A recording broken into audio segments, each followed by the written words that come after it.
Hey guys, Courtne Marland here, and in this video I'm basically going to be talking about why in business survival comes from cash flow, and I'm going to be looking at the different types of businesses that you can start in 2021.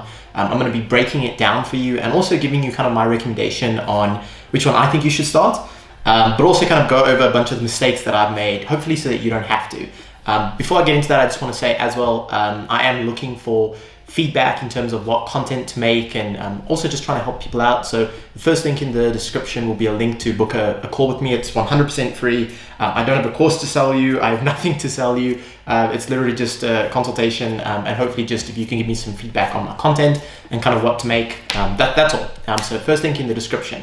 Now, let's get into it. So in this video, I'm also going to be testing a different way of filming these videos. So I'm also looking for some feedback on that. But let's get into it. So we're going to be talking about, first of all, short-term versus long-term thinking. And we're basically going to break that down.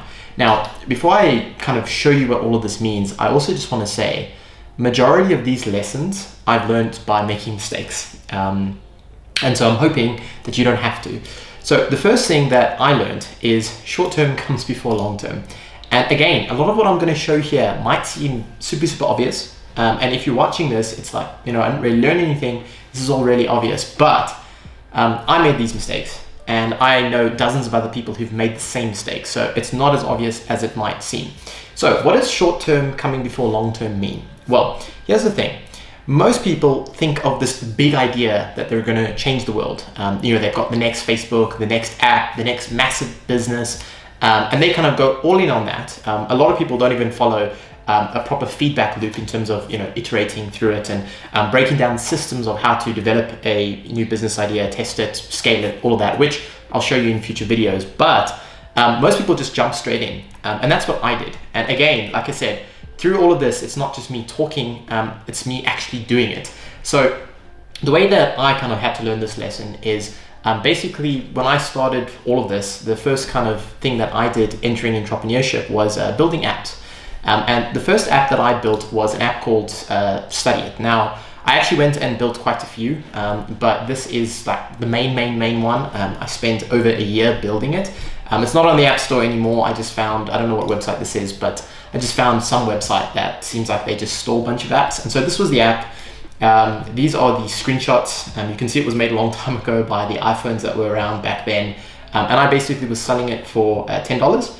And just to give you a short summary of it, essentially what you would do is you could take pictures of your textbooks or your notes or whatever, and it would take it and convert it into notes that you can study from. Which I thought was really cool. You could also input your exam dates, your assignment dates, and then what it would do is it would connect to your calendar and make time for you to study. So if you had other activities, meetings, or at the time building this, I was still in school. So, after school activities and stuff like that, it would basically find a way to input all of that. And you could actually make notes. So if you attended lectures or classes, you could actually make notes inside there. And it had a mini social media inside. And so I thought, really good. It worked on Apple Watch, and here's more screenshots and things like that. Here's all the screenshots, in fact, and it even gave you some reporting on your studying. However, it took me a year to build, which is a long time. Now, I submitted this, you can see December 14th, 2013. I was born 25th of May, 2001. So if you think about it, I was almost 13 years old here, so 12 years old. So I give myself a little bit of slack because I was quite young, but the lesson is the same here. I spent a year building this, and in that year I did not make any money because I was literally just building this. When I launched it, I didn't have too much money. Obviously I was a 12-year-old kid, so I didn't have a lot of money or that much behind me, and so I completely forgot about cash flow.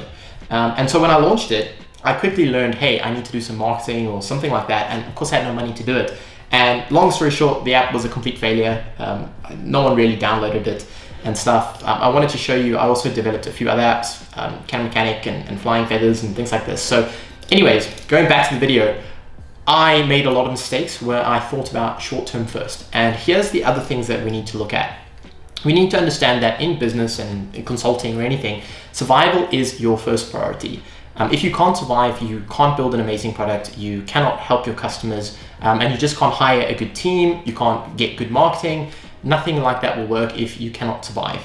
And cash flow is the food slash water of any business. And so if you compare a business to a human, if you're like out in the wild all by yourself, your first priority is not to go and learn calculus or build a database or something. It's literally just go find food and water so that you can survive yourself, so that you can go ahead and do great things. And cash flow is the food and water of any business, which again, sounds super obvious, but most people just shoot for the moon instead of understanding that the goal is to start a type of business where you can create value very quickly, you can generate cash flow extremely quickly, and sustain that cash flow, and then you can use that cash flow and reinvest it into other mediums to build an app or build a SaaS product or build whatever you want. And I'm going to show you some models to create value very quickly just now. But the last thing also to really look at is marketing. Marketing eats dollars. It completely devours them. And to be honest, very often inferior products beat the best products every single time, purely because they understand how to market themselves better. And so it's a huge thing, but it costs a lot of money. Growth in general is expensive. And if you don't have the source of cash flow, if you don't either raise money or have some form of cash flow sustaining business, nothing you do after that is going to work. And that is why cash flow is the death of majority of all businesses out there. So how do we do this? Well, the first thing that we're going to do is we are going to create value and conquer the mountain of just surviving and generating some cash flow first. Then after that, we're going to move on to some bigger horizons. So the question is, well, what models can we use to actually create value? And a lot of people might argue with me on this, but I think, and this is not just my thinking, again, if you want to listen to people more successful than me, a lot of this stuff as well, I've also learned from people who've done this and made millions of dollars more than me. Sam Ovens is a great one. I think he's got a video very similar breaking down a lot of this stuff. But anyways, the models to create value. I basically think that you've got a couple businesses. You've got the done with you type of business. I'll explain all of these just now. You've got the done with you. We've got done for you. And the last one is we basically got teaching, I think. Okay, so if we have a look at all of these, now I want to say that these are all service-based businesses. They are not product-based. That's another completely different topic. I would not start a product-based business if I was you at all. I would straight away start a systemized business, but a service business. And the reason I say that is product businesses are very hard. If it's a digital product, it's a lot of R&D, it's a lot of time, it's a lot of testing. If you get it wrong, it's expensive. If it's a physical product, it's inventory, it's manufacturing, it's all of that, right? And I also used to do drop shipping, so I know the other side of that argument, which I can also tell you doesn't stand up. So I think you should create a service-based business, a done-for-you business, right?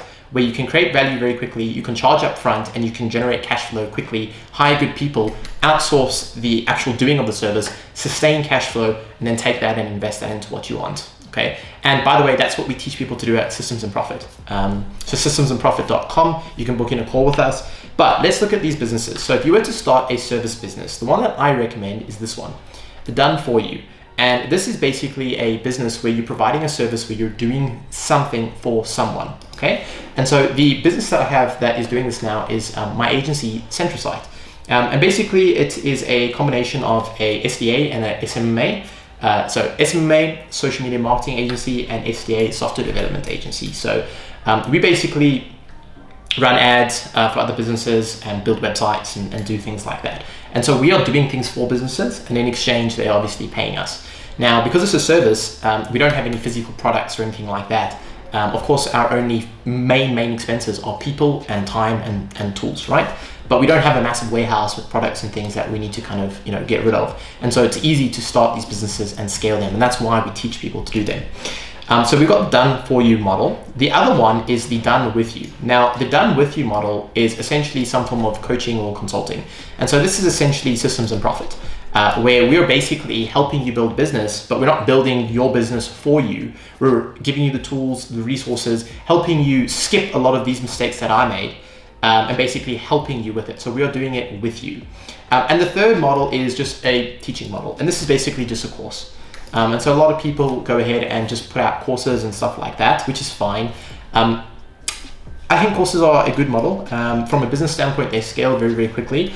The problem is it's very hard to actually get results for people because most people don't actually watch courses and go through it, which is why I prefer these two models here.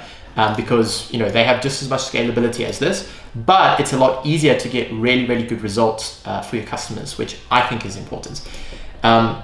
So yeah, that's really it for this video. I know it seems like it's a super, super simple, easy thing that, I can't believe anyone would need a whole video to explain this, but I wish I had seen this when I started. I think it's important to understand.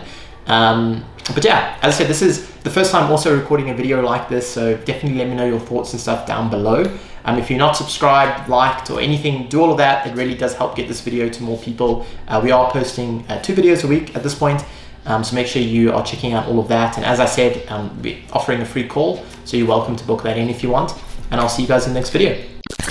Thank you for watching that video. I've gone ahead and picked out 2 other videos I know are going to help you along your journey and you'll find immensely valuable. You can click on them next to this. Thank you again, and I'll see you in the next videos.